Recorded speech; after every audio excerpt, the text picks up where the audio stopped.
Sir Shamshabad bullet ట్రైన్గా మారబోతున్నది సంతోషమే sir. అది ఇప్పుడు కాదు, 2030 దాకా అయ్యే పరిస్థితి అయితే లేదు సార్. ఎందుకంటే ఏ అంచనా వేసినా కూడా ముంబై అహ్మదాబాద్కి సంబంధించినటువంటి తీసుకుంటే సార్ 1 కిలోమీటర్కి 200 కోట్ల రూపాయలు ఖర్చు అవుతుంది సార్. దాంట్లో స్టేట్ కాంట్రిబ్యూషన్ కూడా ఉంటుంది సార్. మరి మన తాన పరిస్థితి ఖజానా సంగతి మనందరికీ తెలుసు కాబట్టి మరి ఇవి ఎక్కడి నుంచి తెస్తారో తెలియదు ఇక సార్. ఇక దీని మీద కూడా గవర్నర్ గారి ప్రసంగంలో ఏం లేదు సార్. సార్ ఇక గమ్మత్ విషయం ఏంటంటే సార్, గవర్నర్ గారి ప్రసంగంలో 26వ పేజీ సార్, 26వ పేజీలో సార్ సులభతర వాణిజ్య మదింపులో తెలంగాణ టాప్ అచీవర్గా ఉందని గవర్నర్ గారి ప్రసంగంలో ఉంది సార్. వాస్తవమైన అధ్యక్ష? ఇది కాదు అధ్యక్ష.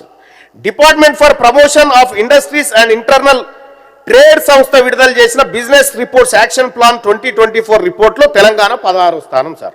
27వ పాయింట్ తీసుకుంటే sir, Telangana overseas manpower company limited టాంకాయలో వీళ్ళు ఏం చెప్పినంటే సార్, మేము ఇక్కడ తెలంగాణ ప్రాంతంలో చాలా మందిని దరఖాస్తు చేసుకున్నటువంటి వాళ్లకు శిక్షణ ఇచ్చినాం.